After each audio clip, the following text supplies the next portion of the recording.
नमस्कार। इस वीडियो में बात करेंगे डोमेन नेम को परचेज करते समय हमें किन बातों को कंसीडर करना चाहिए। अक्सर देखा जाता है कि डोमेन नेम को खरीदते समय बहुत ज़्यादा समय के साथ साथ में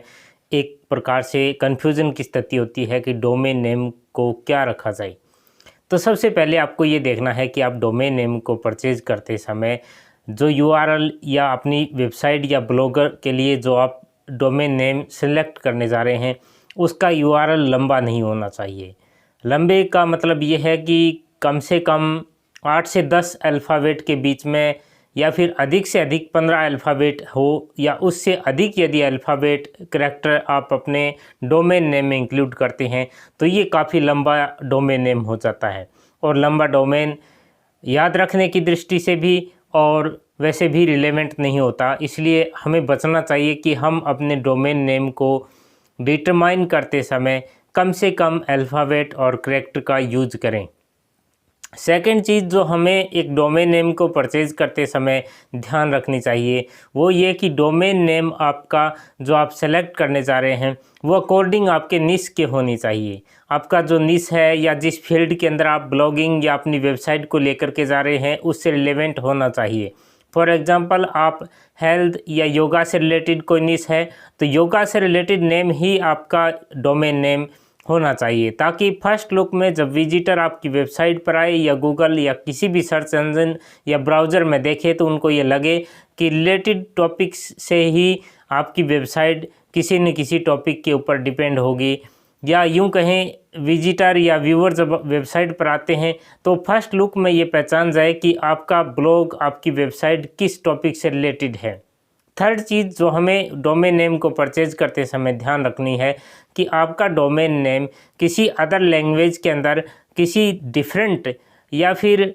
ऐसे मीनिंग को रिप्रेजेंट ना करता हो जो ट्रेडिशन में ना हो, या जिसका मिसस्पेल्ड या कुछ अब्यूजिंग लैंग्वेज के अंदर जिसका कोई मीनिंग निकलता हो, तो ये भी हमें कंसीडर करना चाहिए। और अपने निश या अपने यूआरएल को डिटरमाइन करते समय ये देखना चाहिए कि इनकमिंग फ्यूचर में यदि विजिटर्स या आपकी बिजनेस को या आपके ब्लॉगिंग फील्ड का स्कोप वाइड होता है तो क्या आपका अभी जो माइक्रो निश या फिर आप अपना डोमेन जो डिटरमाइन करने जा रहे हैं वो इन फ्यूचर सूटेबल नाम है क्या। फॉर एग्ज़ाम्पल अमेज़न का एग्ज़ाम्पल लिया जाता है तो अमेज़न इन स्टार्टिंग में बुक्स को ही सेल करते थे और अमेज़न आज ऑल काइंड्स गुड्स की डिलीवरी ऑल वर्ल्ड करता है। लेकिन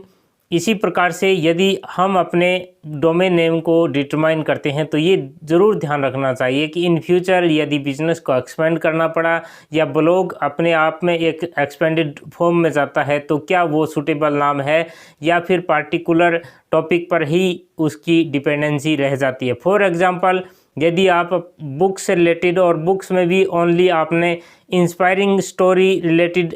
निश को चूज़ किया या अपने डोमेन नेम को डिटरमाइन किया, लेकिन इन फ्यूचर आपको लगता है कि बुक्स रिलेटेड जितनी all kind of books you will cover, then you have to consider that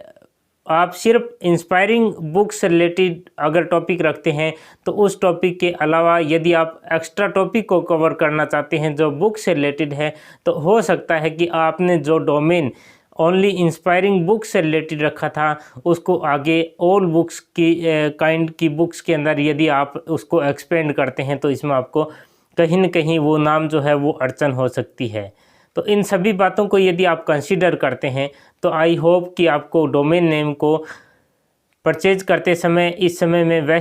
time wastage नहीं करना पड़ेगा कि डोमेन नेम को क्या रखा जाए। मोस्टली डोमेन नेम और होस्टिंग को परचेज करते समय कई